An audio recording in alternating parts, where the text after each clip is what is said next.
Hello everyone, welcome back to my channel Sharma classes. आपका एक बार फिर से स्वागत है इस चैनल पे। आज हम करने वाले हैं क्लास 10th की मैथमेटिक्स का अरिथमेटिक प्रोग्रेशन। एक्सरसाइज 5.2 चल रही है, ठीक है। तो इससे पहले के क्वेश्चन यानी क्वेश्चन नंबर 16 से पहले के जो क्वेश्चंस हैं वो सारे हम लोग सॉल्व कर चुके हैं, जिनकी वीडियोस का लिंक आपको नीचे डिस्क्रिप्शन में मिल जाएगा। तो जिन्होंने ये वीडियो नहीं देखी है, क्वेश्चन नंबर 16 से पहले सॉल्व नहीं किए हैं, वो पहले जाके वो वाले क्वेश्चंस करो, कॉन्सेप्ट समझो, प्रैक्टिस करो, फिर इस वीडियो को आगे कंटिन्यू करना, ठीक है। जिन्होंने आप कर लिए ऑलरेडी, जो एपी के कॉन्सेप्ट को जानते हैं, जिनको क्वेश्चन 16 से 20 में प्रॉब्लम है, वो इस वीडियो को आगे एंड तक देखें, ठीक है। तो जो इस चैनल पे नए हैं वो सब्सक्राइब, भैया सब्सक्राइब तो करना पड़ेगा, ठीक है ना। सब्सक्राइब करोगे तो हमें थोड़ा मोटिवेशन मिलेगा। बाकी आगे चलते हैं, वीडियो को लाइक करें, शेयर करें। क्वेश्चन नंबर 16 शुरू करते हैं, चलो। क्वेश्चन नंबर 16 है, determine the AP whose third term is 16 and seventh term exceeds the fifth term by 12। हमें क्वेश्चन में क्या दे रखा है? हमें दे रखा है कि क्वेश्चन में हुज थर्ड टर्म इज 16। हमें क्वेश्चन में थर्ड टर्म दे रखी है 16, इसका मतलब हमें दे दिया a3 इक्वल्स टू 16। a3 का फॉर्मूला लगा देंगे। a3 का फॉर्मूला होता है a plus 2d equals to 16। यहां से आगे हमारे पास इक्वेशन नंबर 1, ठीक है। आगे हमें दे रखा है सेवेंथ टर्म एक्सीड्स। एक्सीड्स का मतलब हमने पहले वाले क्वेश्चन में भी डिस्कस किया है, एक्सीड्स का मतलब होता है ज्यादा, एक्सीड्स का मतलब है मोर, यानी सेवेंथ टर्म जो है वो बड़ी है किससे? फिफ्थ टर्म से। सेवेंथ टर्म फिफ्थ टर्म से बड़ी है। और जैसा कि हमने पीछे की वीडियो में डिस्कस किया है कि हमेशा जितने का भी गैप होता है वो छोटी वाली साइड आता है। यहाँ पे बड़ा कौन है? सेवेंथ टर्म बड़ी है, फिफ्थ टर्म छोटी है, तो ऐड होगा छोटी वाली साइड में। कितना ऐड होगा? 7 और 5 में भैया 2 मत ऐड कर देना, कहीं 7 माइनस 5 2 कर दो, नहीं, वो टर्म की बात कर रहा है, पोजीशन की बात नहीं कर रहा। तो कितनी बड़ी है वो? 12 से बड़ी है, तो यहाँ पे 12 आएगा। ध्यान रखना, सेवेंथ टर्म बड़ी है फिफ्थ टर्म से, सेवेंथ पोजीशन की बात नहीं हो रही है। तो a7 का फॉर्मूला लग जाएगा a प्लस 6d, क्योंकि 7 से 1 कम हो जाता है यहाँ पे। a5 का फॉर्मूला लग जाएगा a प्लस 4d प्लस 12। यहां से आप देखेंगे a से a होता है कैंसिल, 6d 4d धरा के हो जाएगा माइनस इक्वल्स टू 12। तो यहाँ पे हमारा d निकल के आ गया है, जो कि है 12/2 6। तो d आ गया हमारे पास 6। इस d की वैल्यू को हम क्या करेंगे? इक्वेशन 1 में पुट कर देंगे। तो जब इस d को इस इक्वेशन 1 में पुट करेंगे तो यहाँ पे d की जगह आ जाएगा 6। और जल्दी से देखो, ये क्वेश्चन होता है हमारा, बहुत ही आसान क्वेश्चन है, क्वेश्चन कंप्लीट हो चुका है। a इज इक्वल्स टू 12, वहां पे जाके हो जाएगा 4, a आ गया, d आ गया। क्वेश्चन में क्या कह रहा था? ap निकालने को बोल रहा है। तो जब ap निकालने को बोलता है तो हम कम से कम 4 टर्म निकालते हैं। भैया 4 टर्म निकाल के दे देना उनको। जब भी आपको ap बोलेगा तो आपने 4 टर्म तो निकालनी है। तो a1 आ गया 4, a2 कितना आ जाएगा? पीछे वाली टर्म में d ऐड कर दो, तो ये हो जाएगा 4 प्लस 6 यानी 10। फिर ऐसे ही a3 निकाल दो, a2 पीछे वाली टर्म में d ऐड कर दो, तो a2 कितना है हमारा? 10, 10 प्लस 6 16। और ऐसे फिर लास्ट में a4 निकाल दो। भाई प्रेजेंटेशन अगर आपकी अच्छी होगी तो आपको टीचर बोर्ड में मार्क्स भी फिर उतनी अच्छे देगा, ठीक है। तो a3 की वैल्यू डाल दो 16, 16 प्लस 6 हो गया 22। तो AP, देयरफॉर AP लास्ट में लिख दो AP क्या आ जाएगी हमारे पास? AP आ गया हमारे पास 4, 10, 16, 22 सो ऑन। तो 4 टर्म निकालने के बाद आप लास्ट में लिख दो डॉट डॉट यानी सो ऑन। तो ये होता है हमारा क्वेश्चन नंबर 16 खत्म। इसको आप करो, नोट करो। फिर चलते हैं 17 क्वेश्चन पे। 17 क्वेश्चन है, find the 20th term from the last term of the AP. बच्चों ये बहुत ही इंपॉर्टेंट क्वेश्चन है। ये क्वेश्चन तो भैया बहुत ही ज्यादा चांसेस हैं इस क्वेश्चन के एग्जाम में आने के। तो जब भी लिखा हो लास्ट टर्म, हमें लास्ट टर्म यानी पीछे की टर्म से शुरू करते हुए हमें 20th टर्म निकालनी है। मतलब हम क्या करेंगे? पहले पीछे की टर्म में तो हम इस एपी को रिवर्स में लिख लेंगे, 253 डॉट डॉट डॉट 1383। दोबारा सुन लो, हमने ऐसा क्यों किया? यहां लिखा है फ्रॉम द लास्ट टर्म, हमें पीछे से शुरू करते हुए। अभी तो हम आगे से शुरू करते थे, first term, second term, third term.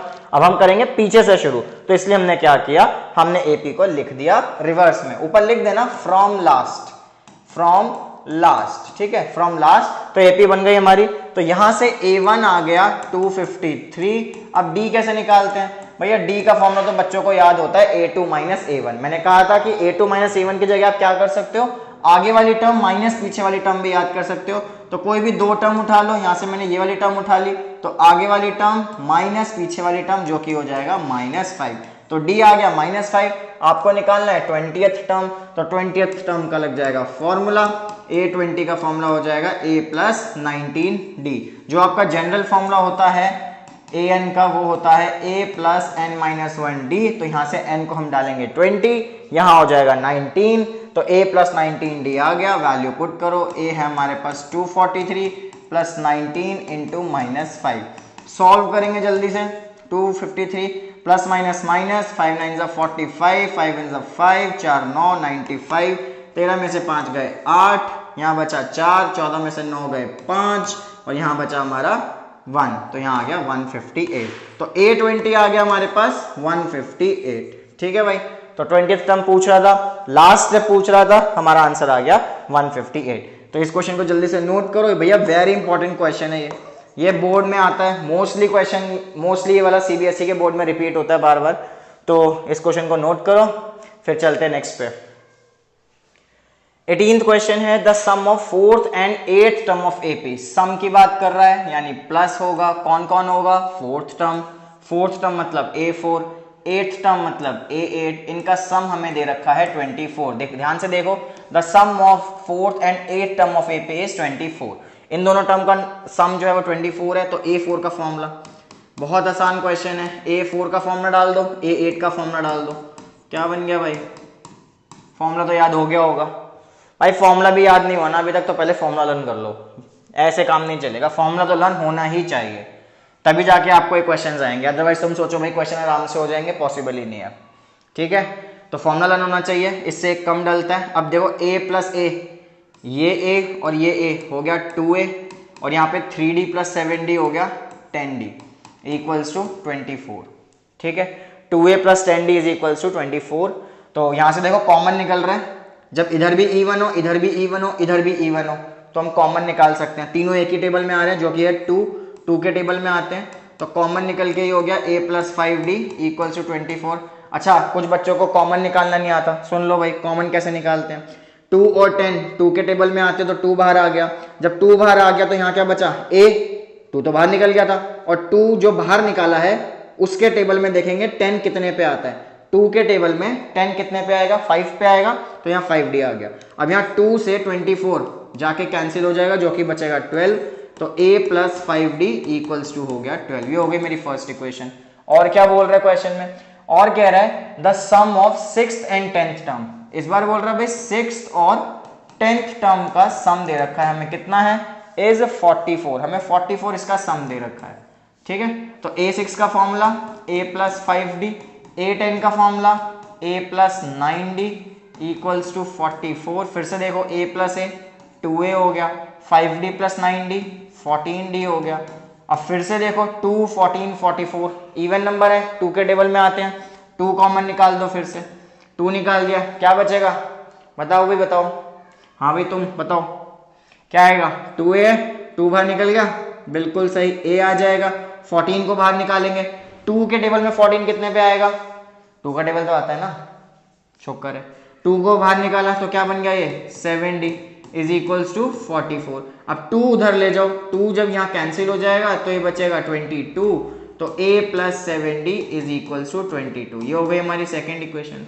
अब क्या करते हैं, 2 इक्वेशन दिख गई, एलिमिनेट कर दो, 1 माइनस 2, फर्स्ट और सेकेंड इक्वेशन को माइनस कर देंगे।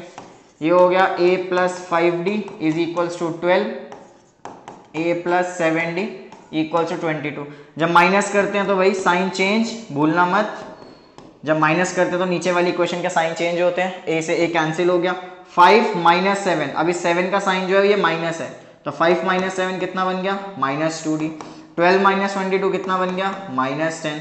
अब माइनस 2 नीचे जाएगा तो D की वैल्यू निकल जाएगी, माइनस 2 नीचे आ गया, कैंसिल हो गया, ये हो गया 5, माइनस से माइनस कैंसिल, 2 5 10, तो D की वैल्यू कितनी आ गई, यहाँ से D की वैल्यू आ गई 5, D की वैल्यू 5 आ गई। क्वेश्चन में क्या कह रहा है, find the first 3 term. First 3 term निकालने के लिए मुझे A1 भी चाहिए होगा, फर्स्ट टर्म नहीं आएगी तो आगे की टर्म्स नहीं निकल पाएंगे। तो अब क्या करेंगे, अब इस D को पुट कर देंगे वापस। तो सेम चीज है भाई, सेम चीज डल रही है हर जगह, सेम मेथड है, सेम कॉन्सेप्ट है, सेम फॉर्मूला है। Put d is equal to 5 in equation 1। इस इक्वेशन 1 में d की वैल्यू को डाल दो। ये देखो इस वाली इक्वेशन में डाल रहे हैं तो d की जगह क्या डल जाएगा, यहाँ पे 5 डल जाएगा, तो 5 इंटू 5 हो जाएगा, ठीक है। इक्वल्स टू में 12 था, तो a plus 25 equals to 12। a कितना आ जाएगा, 12 माइनस 25 जो कि होता है माइनस 13। a आ गया हमारे पास, ठीक है। a आ गया, d आ गया। शुरू की 3 टर्म निकालनी है। पहली टर्म क्या होगी, a1 क्या था, माइनस 13। अब a2 अभी पीछे के क्वेश्चन में सीखा है, पीछे वाली टर्म में ऐड कर देते हैं। a1 में d ऐड कर देंगे तो d कितना था 5, a1 कितना है माइनस 13 प्लस 5 कितना आ गया माइनस 8। ऐसे ही जब a3 निकालेंगे तो a2 में d ऐड कर देंगे। a2 क्या आया है माइनस 8 प्लस 5 कितना हुआ माइनस 3। शुरू की 3 टर्म बोल रहा था, फर्स्ट 3 टर्म तो हमने निकाल दी, फर्स्ट 3 टर्म हो गया, हो गई भाई, पहली 3 टर्म हो गई, ओवर हो गया क्वेश्चन। आसान क्वेश्चन है, बहुत आसान है, कॉन्सेप्ट याद रखो, फॉर्मूला याद रखो, ठीक है, बहुत आसान है। इक्वेशंस आपने सीखी हुई हैं, एलिमिनेशन मेथड सीखा हुआ है आप लोगों ने, बहुत आसान क्वेश्चन है। दो क्वेश्चन बचे हैं, जल्दी से खत्म करते हैं। 2 क्वेश्चन बचे हैं, नोट कर लिया इसको, चलो 2 क्वेश्चन बचे हैं, खत्म करते हैं इसको भी। Subbarao started work in 1995। भाई कोई पर्सन है सुब्बाराव, उसने 1995 में जॉब शुरू करी, उसकी एनुअल सैलरी थी 5000 रुपए और उसको हर साल रिसीव्ड एन इंक्रीमेंट ऑफ ₹200। हर साल 200 रुपए का इंक्रीमेंट हो रहा है। तो यानी अगर फर्स्ट ईयर में सैलरी उसकी 5000 है, फर्स्ट ईयर में सैलरी कितनी है 5000 है, अगले साल यानी सेकेंड ईयर में उसकी सैलरी बढ़ गई, सेकेंड ईयर में सैलरी बढ़ गई, कितनी हो गई 5000 में 200 ऐड कर दो, कितना हो गया ये 5200। फिर थर्ड ईयर में फिर सैलरी बढ़ गई उसकी 200 रुपए, तो कितनी हो जाएगी, पहले थी 5200, इसमें 200 फिर बढ़ गई, कितनी हो गई 5400। तो यहां लिख दो this forms an AP, this forms an AP. कैसे, देखो 5000 5200 5400 एंड सो ऑन, क्योंकि गैप कितने कितने का है, हर साल कितने से बढ़ रही है उसकी सैलरी 200 रुपए से बढ़ रही है, तो भाई गैप सेम है तो एपी बन जाता है। जहां पे a1 क्या हो गया, अब a1 हो गया 5000, d कितना हो जाएगा, आगे वाली टर्म माइनस पीछे वाली टर्म, गैप कितने का है, गैप कितने का है, गैप देखो ध्यान से 200 का गैप है, तो d आ गया हमारे पास। अब क्या पूछ रहे हैं, हमसे पूछ रहे हैं in which year did his income 7000। भाई आज उसकी 5000 इनकम है, फिर 5200 5400 5600, ऐसे कभी ना कभी 7000 तो होगी ना, कभी ना कभी 7000 होगी, तो यानी लास्ट में पूछ रहा है कि ये 7000 कब होगी, तो डॉट डॉट डॉट डॉट के बाद क्या आ रहा है 7000 आ रहा है, तो 7000 क्या बन गया 7000 बन गया हमारा लास्ट टर्म, यानी कि an बन गया। तो an हमें दे रखा है, ये पूछ रहा है कितने साल, इन विच ईयर, भैया वो कितने साल बाद नहीं पूछ रहा, कौन से साल में पूछ रहा है। अगर 1995 में हो गया तो हमें ईयर निकाल के देना है, उसके लिए पहले हमें n निकालना पड़ेगा। तो an का फॉर्मूला लगा देते हैं, a plus n minus 1d, values put कर दो सारी जितनी भी दे रखी है, an की वैल्यू दे रखी है, a1 की वैल्यू दे रखी है, हमें n निकालना है, और d हमें कितना दे रखा है 200 दे रखा है, d दे रखा है 200। तो जब n या d निकालना होता है तो a को इधर लेकर आते हैं, तो 7000 माइनस 5000 n माइनस 1 इंटू 200, तो ये 200 पहले इसको तो माइनस कर लेते हैं, 7000 माइनस 5000 2000, 7000 में से 5000 गए 2000 और ये 200 नीचे आ जाएगा, यहाँ मल्टीप्लाई हो रहा था, यहाँ क्या बचा n माइनस 1। देखो 2 0 से 2 0 कैंसिल, 2 से 20 कैंसिल, कितने पे 10 पे, तो यहाँ आ गया 10 n माइनस 1 के बराबर, 1 को इधर ले आओ, ये हो जाएगा 11, 1 इधर आके प्लस हो गया, n हो गया 11। इसका मतलब कितने साल लगे उसको 5000 से 7000 पहुंचने में, 11 साल लग गए। तो उसकी सैलरी 1995 में 5000 थी, तो 1995 में 11 ऐड कर दोगे, 11 साल बाद कितने हो गए भाई, 11 साल बाद हो गया 2006। तो इन 2006 his salary would be 7000। तो यानी जो पूछ रहा था 7000 उसकी सैलरी कब होगी, वो होगी 2006 में, तो 2006 में उसकी सैलरी हो बढ़ के कितनी हो जाएगी 7000, यही पूछ रहा था। क्वेश्चन खत्म। लास्ट क्वेश्चन पे आते हैं, नोट कर लो इसको, लास्ट क्वेश्चन पे आते हैं, question number 20। Question number 20, Ramkali save ₹5 in first week. First week में कितना सेव किया, सेम क्वेश्चन है बिल्कुल।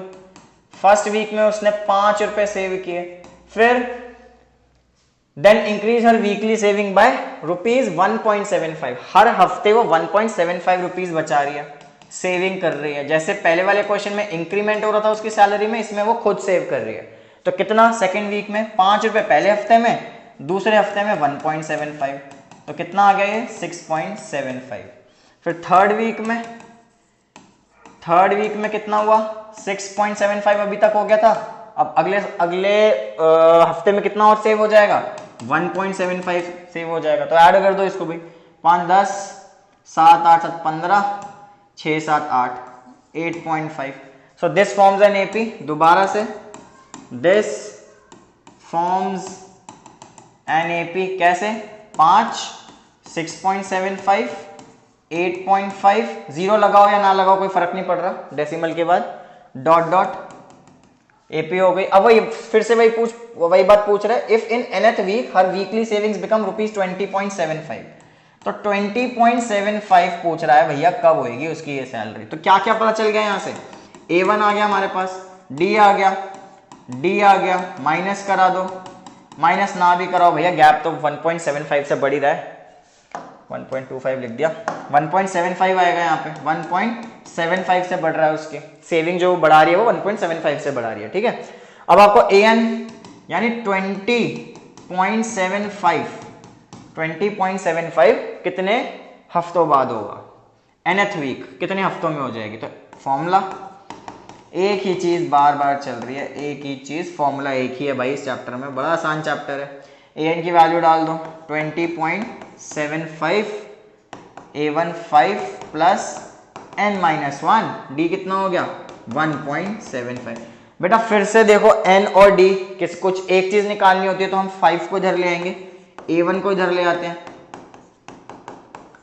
कैलकुलेशन ध्यान से करना, डेसिमल वाली कैलकुलेशन है ये। क्वेश्चन एनसीईआरटी में इसलिए दिया गया है डेसिमल की वजह से, वरना इस क्वेश्चन में इतना कुछ स्पेशल है नहीं, ठीक है। माइनस कराओ तो ये हो जाएगा 15.75 और 1.75 नीचे आ जाएगा, 1.75 नीचे आ गया, पॉइंट से पॉइंट कैंसिल, क्योंकि पॉइंट के बाद 2 डिजिट है, यहाँ पे भी पॉइंट के बाद 2 डिजिट है, कैंसिल करते हैं इसको, काटो इसको भाई, इसको कैंसिल करते हैं 5 से, 5 3 15, 5 5 25, ऊपर वाले को कैंसिल करो, 5 3 15, 5 1 5, 5 5 25, और कैंसिल होगा ये, ठीक है। 5 पे काट लेते हैं इसको, 5 7 35, 5 6 30, 5 3 15, ठीक है, 7 9 63, 7 9 63, तो 9 आ गया n-1 के बराबर। तो यहां से n कितना आ जाएगा, 1 इधर हो जाएगा 10। तो भैया 10th वीक में उसकी जो सेविंग्स है वो 20.75 हो जाएगी। कितने हफ्ते बाद, 10 हफ्ते लग गया उसको 20 रुपए बचाने में, ठीक है, 20.75, बहुत बढ़िया। चलो हो गए क्वेश्चन 20 खत्म एक्सरसाइज, बहुत बढ़िया। इस एक्सरसाइज को अच्छे से करना क्योंकि ये कॉन्सेप्ट अगली एक्सरसाइज में भी यूज होने वाले हैं। सेकंड एक्सरसाइज में हम सम के बारे में पढ़ेंगे, थर्ड एक्सरसाइज में हम सम के बारे में पढ़ेंगे, ठीक है। चलो करो अच्छे से प्रैक्टिस, इसको रिवाइज करना। भैया वीडियो को लाइक सब्सक्राइब कर दो, ठीक है ना, लाइक सब्सक्राइब जरूर कर देना भाई, लाइक सब्सक्राइब, ठीक है। दोबारा बोल रहा हूँ, कर देना यार, अब मजा आता है जब लाइक और सब्सक्राइबर्स बढ़ते हैं ना, तो मजा आता है, मोटिवेशन मिलता है, अगली वीडियो बनाने के लिए बड़ा मजा आता है, ठीक है। तो मिलते हैं अगली वीडियो में, दोस्तों के साथ शेयर कर लो वीडियो को, तब तक के लिए bye bye, take care, all the best.